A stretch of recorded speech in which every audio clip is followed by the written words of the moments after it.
બનાસકાંઠાના સુપ્રસિદ્ધ યાત્રાધામ અંબાજી ખાતેથી આજે સંત શિરોમણી શ્રી ગુરુ રવિદાસ મહારાજની 650મી જન્મ જયંતિના પાવન અવસરે સમરસતા સંકલ્પ અભિયાન અંતર્ગત ભવ્ય કળશ યાત્રાનો મંગલ પ્રારંભ થયો છે।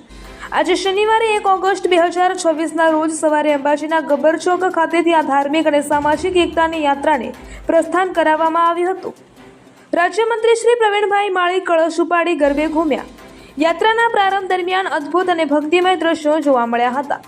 ગુજરાત સરકારના રાજ્ય કક્ષાના મંત્રી શ્રી પ્રવીણભાઈ માળીએ પોતે શ્રદ્ધાપૂર્વક કળશ માથે ઉપાડ્યો હતો અને અંબાજી માતાજીના મંદિરના પ્રાંગણમાં ગરબે ઘૂમ્યા હતા। મંત્રીશ્રીની સાથે મોટી સંખ્યામાં ઉપસ્થિત ભક્તો અને અગ્રણીઓ પણ ભક્તિના રંગે રંગાયા હતા।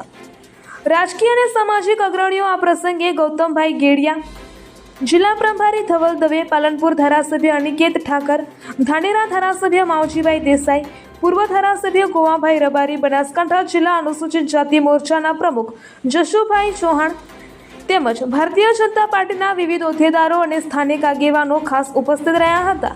ઉપસ્થિત મહાનુભાવોએ સંત રવિદાસ બાપુના જીવન કવનને યાદ કરી સમાજમાં સમરસતા લાવવાના પ્રશંસનીય પ્રયાસને બિરદાવ્યો હતો। અંબાજીના માર્ગો પરથી પસાર થઈ રહેલી આ કળશ યાત્રાનું ઠેર ઠેર અદ્ભુત સ્વાગત કરવામાં આવ્યું હતું। નગરના વિવિધ પોઈન્ટ અને ચોક પર સ્થાનિક લોકો, વેપારીઓ અને મહિલાઓ દ્વારા પુષ્પવર્ષા કરી અને આરતી ઉતારીને આ યાત્રાનું હર્ષોલ્લાસ સાથે સ્વાગત કરવામાં આવ્યું હતું। વાજતે ગાજતે ભક્તિમય માહોલમાં સંત રવિદાસ બાપુના ભજનોથી સમગ્ર અંબાજી પંથક ગુંજી ઉઠ્યું હતું। 3 દિવસમાં 5 જિલ્લાઓમાં ભ્રમણ કરશે યાત્રા।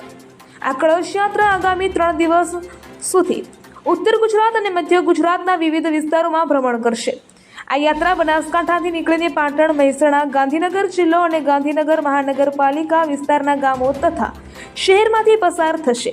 આ પવિત્ર યાત્રા 3 ઓગસ્ટ 2026ના રોજ અમદાવાદ સ્થિત ઐતિહાસિક શ્રી જગન્નાથ મંદિર ખાતે પહોંચશે, જ્યાં તેનું સમાપન થશે। અહેવાલ ગૌતમ છત્રાલિયા, BNK ન્યૂઝ, પાલનપુર। શ્રી મહારાજની 650મી જન્મ જયંતિ નિમિત્તે કાશીથી કર્ણાવતી એટલે જ્યાં જગન્નાથ મંદિરનું મંદિર છે અમદાવાદમાં, ત્યાં પ્રસ્થાન થશે। આજે ગુજરાતની અંદર શરૂઆત અંબાજી માતાના ધામમાંથી થઈ છે। આજે ઉત્સાહભેર લોકો એને કળશ યાત્રાને વધાવી રહ્યા છે। ઠેર ઠેર રવિદાસજી મહારાજના વિચારો તેમના સુધી પહોંચે, એમને જે કરેલા કાર્યો